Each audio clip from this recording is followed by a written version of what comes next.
Hello everybody, it's Dawn. I'm back again, and today I'm going to tell you or show you a different way of getting your images. A lot of people have asked me, where do I get my images from for my cards and calendars and what have you, things that we make. Yes, you can use your stamps and dies, of course you can, and that's absolutely fine. I do that too.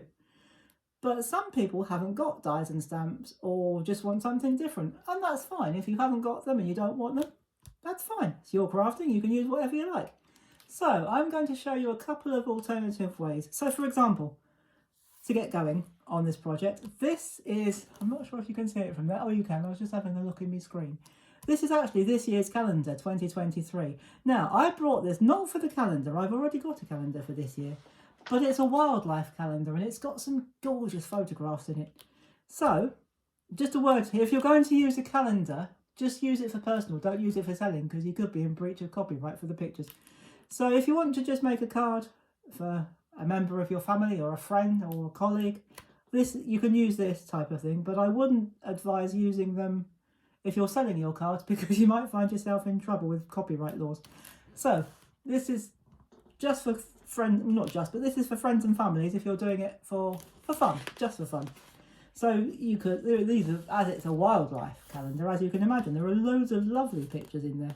So what you do, you flick through, there's our hedgehog, the same that was on the front, and you have a little flick through and you think, yep, that's not bad, but I wouldn't choose that one. For me, I mean, other people might do, but for me, that's got a bit of a dark background, so I wouldn't use that.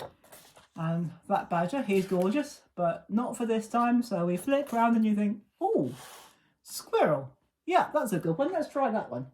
So what you do, if you've got one of these iPhones, and most people have, or other types of phone that isn't an iPhone but does the same thing, you can tell I'm knowledgeable about these things, can't you? So whatever type of phone you've got, if you've got one that takes photographs, so what we do, we get our phone, line it up where you want it like that, take a photograph, oops, and there's your image. Oops, that wasn't supposed to happen. And there is your image there. He doesn't want to load. Why is that? Let's go back to the beginning. Didn't want to load for some strange reason. There you go. There is your image. That shouldn't have happened like that. So you've got your image. You can keep the calendar because you can do this more than once. So once you've got your image, put your calendar in a safe place. And this, in my case, it's going to be on the floor because I've got nowhere else to put it. Now, what we need, before we use the star of our show, we need a background, obviously, and for this, I'm just going to pop you in. I'm going to bring you in a little bit closer. It's okay, that's fine. So, this is the most gorgeous wrapping paper I've ever seen. This is a piece of wrapping paper. I'd love to tell you where I got it from, but I can't remember, so I can't. My guess, it was either W.H. Smith or Paper Chase. But usually, Smiths have got it on the back, which they're both stores in the UK. Now, W.H. Smiths have got the print of their logo on the back. This one didn't, so I'm assuming I got it from Paper Chase. But if I can find it in Paper Chase or in Smith, I will link it, but don't hold your breath. But anyway, you don't have to use this one. But this is just a piece of wrapping paper, and it's got this beautiful foiling in it, and it's wonderful for a backing paper. And my image is going to look a bit lost on there because it's got a dark background and it's quite highly patterned. So what we're going to do, I cut a mat just a little bit smaller so that you've still got that beautiful frame, and as you can see, I've got a ribbon on it. And what we're going to do, we're going to take off the backing tape, if it'll come off. Hopefully it'll come off reasonably easy. It's supposed to be easy tear, and it is, so let's hope it lives up to its name. Oh, just pop that bit around the corner like that, and we're going to line that up like that and lay it down. Now I'm going to bring in my image. I'm sure you remember the photograph I took of the squirrel? Well, there he is. And on the back, for this project, I've got foam pads, which I've already taken the backing tape off, to spare you having to watch me take all that backing off. And I'm going to put him up there like that. And the reason I've put it up there like that, because I had a little bit of this gorgeous green ribbon. Now that did come from Paper Chase. It came on a pack of about 5. And I've tied a very small bow and cut some fishtails in. Popped another foam tape on the back, or foam pad on the back I should say. We're going to just quickly take that off, and I'm going to stick that down like that, and before you know it, you've got a gorgeous card. So that's card number 1. We're going to do 2 cards today, and if you were able to join me for yesterday's project where I showed you my backgrounds, how I created backgrounds for my photographs, you will recognise the image that we're going to use. So I'm going to put that one over there, just off camera, so that it doesn't distract us. Now, for this, I've put the backing on. Have I put it on upside down? I haven't. Oh, that's a bit of relief. I thought for a horrible minute there I put the backing paper on upside down. Now, this, would you believe, is, now, if I can do this without knocking the camera over, this is from a plastic bag. When I say a plastic bag, I don't mean a polythene bag. I mean one of these, well, it's not really, I think it's a sort of canvas bag, but one of these reusable bags. So if I pop it out for just a bit like that. Oops, sorry about that. I leant on the camera stand and wobbled it. I do beg your pardon.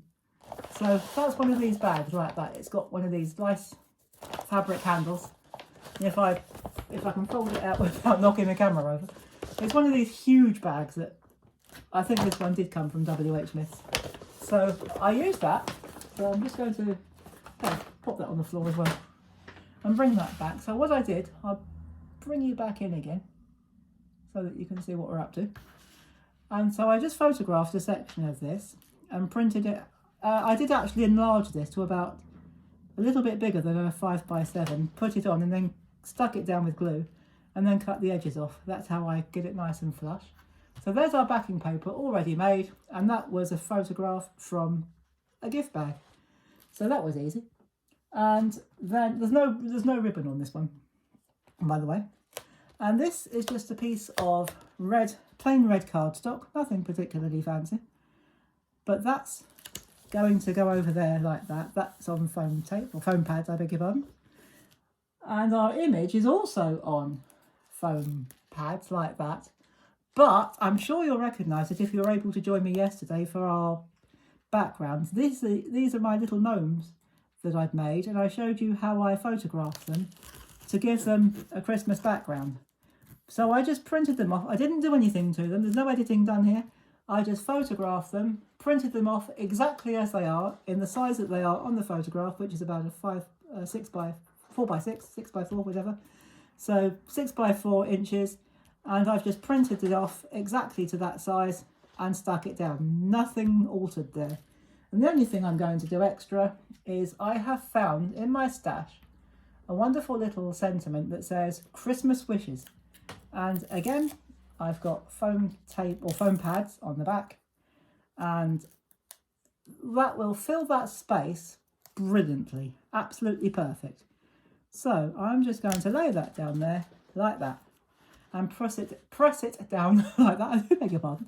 Press it down like that. I was going to say push, and then I changed my mind and said press, and it sort of came out of a combination between the two, but press it down like that.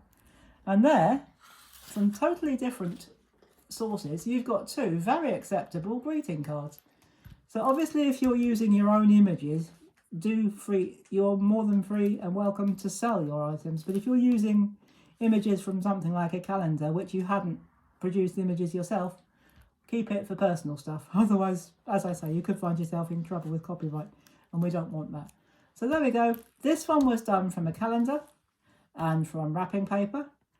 This one, we created the backing paper from a photograph, from an image on a bag, on a gift bag, or a carrier bag, and our little gnomes. And of course you can do whichever you like.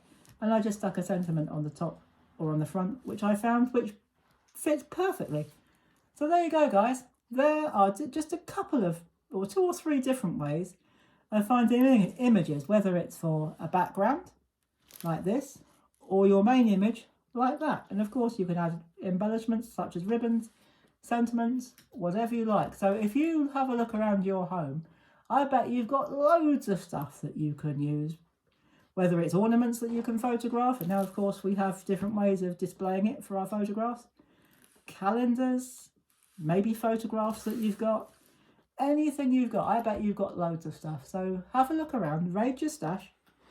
Go ahead, dive in, have fun, and see what you can find in your own home to make your cards and your products.